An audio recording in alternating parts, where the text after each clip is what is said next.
what makes California agriculture so special. Over 90% of our farms are multi-generation farms, and they think about time and seasons in life in a very long view.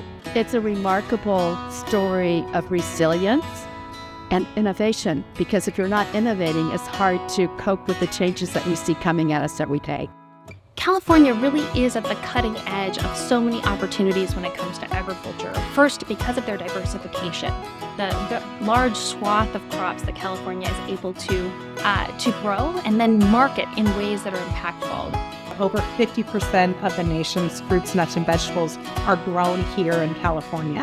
And so as we talk about our national food security, it's really important, of course, that we have the food and the grain that is coming out of many places across the Midwest.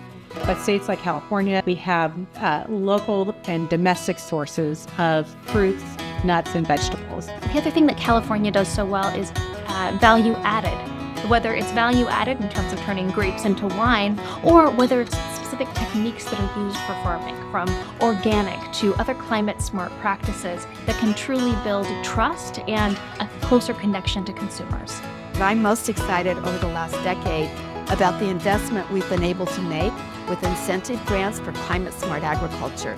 That again is for on-farm water use efficiency, which also lowers our energy use. Our Healthy Soils program, which really is causing a lot of excitement.